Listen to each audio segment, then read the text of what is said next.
मेहनत से हम लोग इंशाल्लाह 8 घंटा 10 घंटे आपको टाइम देंगे बेशक। और सुबह आप 7:30 से 12:30 पढ़ाइए और फिर वो जल्दी पेपर लिखने की प्रैक्टिस नहीं है, उन्होंने याद नहीं किया प्रिपरेशन कैसे पेपर देना वो नहीं किया, उसी वजह से कुछ शुरू हुआ। अगर वो थोड़ा सा आप सिखा देंगे तो वो इंशाल्लाह बेहतर तरीके से और कोशिश यही रखनी है 100% रिजल्ट हो इस बार इंशाल्लाह ना पास बच्चों का 100%। मेरा नाम इद्रिस अहमद अरब है। जो बच्चे फेल होते हैं उसके पीछे मेन फैक्टर होता है उनका बैकग्राउंड। वो जो माहौल से आते हैं वहाँ पे उनको एजुकेशन की, पढ़ाई की इतनी अहमियत नहीं बताई जाती है, इतना ध्यान नहीं दिया जाता, चाहे गुर्बत की वजह से या पेरेंट्स और मोहल्ले वालों के एम्प्लॉयमेंट की वजह से। जिनको पास अल्लाह ने दी है फैसिलिटी वो तो बहुत कुछ कर सकते हैं, लेकिन ये जो बच्चे हैं वो बस मायूस हो जाते हैं। उनको ऐसा लगता है उनके आगे का दरवाजे सारे बंद हो गए, बस अब इसके बाद कुछ जिंदगी में बचा नहीं है। वो पढ़ाई से बिल्कुल छोड़ देते, पढ़ाई आगे जाते नहीं, ड्रॉप आउट हो जाते हैं, फिर वही वो मजदूरी के काम में लग जाते हैं। हालांकि बच्चों में टैलेंट है, हर बच्चे में टैलेंट है और हर बच्चा इक्विवेलेंट है, किसी में कोई फर्क है वो नहीं है, लेकिन फिर भी ये काम इन बच्चों के लिए रास्ते बंद हो जाते हैं। हम चाहते हैं कि उनके लिए कुछ रास्ते खुलें, वो मायूसी से बाहर आए और जिंदगी में, समाज में, सोसाइटी में, हमारे देश में अपना योगदान अच्छे तरीके से दे पाए। इसी वजह से हम ये कोशिश कर रहे हैं कि ये बच्चे कि जिन्हें छोड़ दिया गया है, जिनकी पढ़ाई पे किसी ने तवज्जो नहीं दिया है, वैसे फेल बच्चों को हम आगे बढ़ाएं।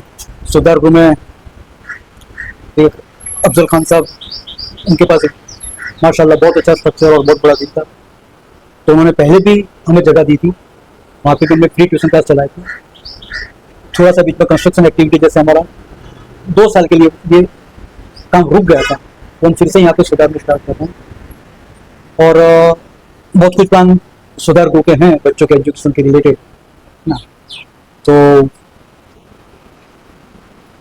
अच्छा होगा कि बच्चे यहाँ से जो आए वो यहीं पे पढ़ें, बाद में 11th 12th भी करें यहाँ पे गाइडेंस में, साथ में लाइब्रेरी बनी हुई है, उसमें काफ़ी एडवांटेज लेके वो अपनी करियर आगे बढ़ा सकते हैं। और यहाँ पे उनको माहौल मिलेगा जो उनके मोहल्ले में या उनके घरों में माहौल मिलेगा। हमारी कोशिश ये है कि बच्चों को हम आगे बढ़ाएं। देखिए, जो माहौल से बच्चे आते हैं उनसे पैसा लेके तो कोई मतलब नहीं बनता, गुर्बत में से आते हैं और तो हम पैसा यहाँ पे कुछ नहीं लेते, सिर्फ ये रखा है कि 250 रुपया एडमिनिस्ट्रेटिव चार्ज के तौर पर उनसे लेते हैं और कुछ नहीं लेते। दैट इज ऑल्सो वंस, नहीं देना उनको उसके अलावा। कितने महीने कोर्स रहेगा और कितने बजे से कितने बजे तक रहेगा? नहीं, ये 10th में जो बच्चे फेल हुए अभी, और अभी जो जुलाई की एग्जाम आएगी, एग्जाम के आखिरी पेपर के दिन तक ये क्लासेस चालू रहेंगे। नहीं समझिए, कम से कम 2 महीने ये क्लासेस चालू रहेंगे। कितने बजे से कितने बजे तक? ये सुबह 7:30 से शुरू होंगे। मैक्सिमम बच्चे जो फेल होते हैं वो मैथ, साइंस और एसएस में होते हैं, तो सुबह 7:30 से 9 o'clock 1.5 घंटे का वक्त हमने मैथ्स को दिया हुआ है, फिर 1.5 घंटे का वक्त हमने विज्ञान को दिया हुआ है और फिर 1.5 घंटे का वक्त हमने एसएस को दिया हुआ है। ये 7:30 से लेके 12:30 तक ये क्लासेस कंटिन्यूस चल रही है। प्राइवेट तो प्राइवेट है, वहाँ का मकसद ये है पैसा कमाना, वो तो बच्चे को बहुत ही कॉस्टली पड़ता है, और हमारा जो लेबर तरीका, गरीब तबक्का है वो उससे खर्च नहीं उठा सकता। तो इनकी कैरियर पर ब्रेक ना लगे इसलिए करके हम ये जो बच्चे हैं अभी जो पास होने वाले हैं उनके लिए 11th और 12th के लिए भी कोशिश करेंगे कि 11th 12th भी हमारे गाइडेंस के अंदर में पढ़े। सुधार ग्रुप में अफजल खान साहब बहुत सी फैसिलिटी उनके लिए और आगे बढ़ाने की कोशिश कर रहे हैं, जो अफजल खान साहब भी बता पाएंगे बेहतर तरीके से। अफजल खान, जामिया मिलिया इस्लामिया दिल्ली वाला, संचालक सौदागरी। जैसा कि आप सभी हजरात को मालूम है, सौदागरी की जानिब से चाहे वो गांधी हाल हो या अपना ये सौदार वेजलपुर सोनल वाला हो, हर साल इदरीस सर की सदारत में हम लोग 10 में नापास हुए बच्चों के लिए ट्यूशन क्लासेस चलाते हैं और उनके ऊपर पूरी कोशिश करते हैं कि बच्चा कम से कम मैट्रिक पास हो जाए। और अभी तक हमने बेगरज बेतलब यानी कि बिना पैसे का क्लासेस चलाई हैं। और इस बार हम लोगों ने थोड़ा सा उसमें रजिस्ट्रेशन चार्ज रखा है ताकि बिजली का बिल, पेट्रोल का खर्च, साफ सफाई का पैसा निकल जाए। कम से कम बच्चे मैट्रिक पास हो जाए, उसके बाद वो गवर्नमेंट के स्किल इंडिया, ITI और डिप्लोमा टाइप के कोर्सेज में जा करके अपना रोजी रोटी कमा सकें और जो गवर्नमेंट का ड्रॉप आउट का रेशियो है उसमें कमी आए। अच्छा, सुधारगिरी और क्या कुछ करती है उसके बारे में? सुधारगिरी बेसिकली बनाया गया है वुमेन एंड चाइल्ड डेवलपमेंट के लिए। ये मिनिस्ट्री ऑफ HRD का ह्यूमन रिसोर्स डेवलपमेंट, मानव संसाधन मंत्रालय, भारत सरकार का ये प्रोजेक्ट था तब तक कि जब तक ये महिला बाल विकास मंत्रालय अलग नहीं हुआ था।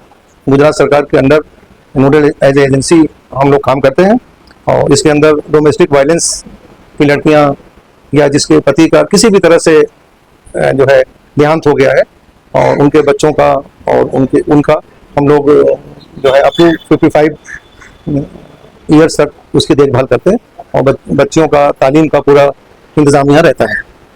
सेकेंड चीज़ ये हमारा जो प्रोजेक्ट है वो जावेद पार्क में चलता है। डोमेस्टिक वायलेंस हो जिसको वीडियो होम सुधार की ही गवर्नमेंट का प्रोजेक्ट है। और दूसरा हमारे पास ये नई बिल्डिंग है यहाँ सोनल पर और सोनल अलबरूज रोड पर, और यहाँ पर हम जन सेवा केंद्र चलाते हैं जिसमें गवर्नमेंट की तमाम स्कीमों का फ़ायदा उठाना। सबसे पहले महिला बाल विकास की स्कीमों का फ़ायदा लोगों को मिले, वाली दिख रही है। 1 साल से छोटी बच्ची को 1,10,000 रुपया मिलता है। हम लोग सारी सर्विसेज यहाँ पर फ्री ऑफ कॉस्ट देते हैं। गवर्नमेंट ऑफ इंडिया से जो भी फ़ायदा हो सकता है, गुजरात गवर्नमेंट से फ़ायदा हो सकता है, प्लस कम्युनिटी बेस्ड जो भी लोगों को फ़ायदा मिल सकता है, तमाम स्कीमें यहाँ पर इम्प्लीमेंट होती हैं।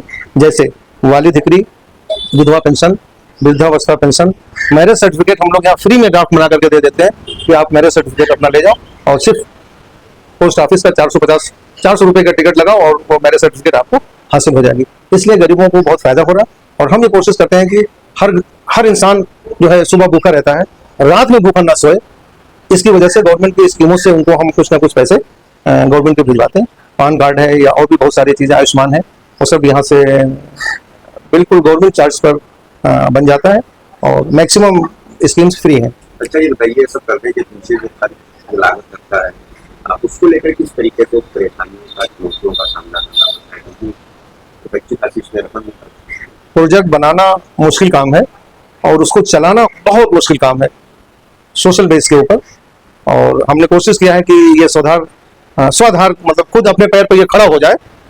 इस तरह की हमारी सोच है कि यहाँ पर जो भी गरीब लड़कियाँ रहें उनका तो हम ट्रस्ट की तरफ से और समाज की तरफ से भीख मांग करके उसको इंशाल्लाह चलाएंगे। और जो लड़कियाँ पैसे दे सकती हैं और जिनको कि जुडिशरी में जाना है, GPSC करना है, चार्टर्ड अकाउंटेंट बनना है, नीट एंड नेट का एग्ज़ाम पास करना है, तो जो लड़कियाँ पैसे दे सकती हैं वो भी अपना नॉमिनल चार्ज दें और ताकि सुधार के ऊपर बर्डन कम आए। और इंशाल्लाह अल्लाह के शुक्र से आप लोगों की दुआ से ऐसा हो रहा है।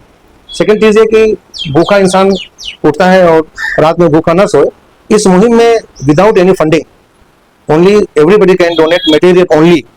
150 लोगों को तकरीबन यहाँ से जो लूले, लंगड़े, अपाहिज, जिनकी औलाद नहीं है, ओल्ड एज है, इद्दत में लड़कियाँ बैठी हैं या किसी वजह से मेंटली अपसेट है, कोई फैमिली में एक ओल्ड मम्मी है और उसका बेटा है, हम free of cost dinner service हमारी है कि जो डोर सर्विस है और कोई चार्ज नहीं लेते।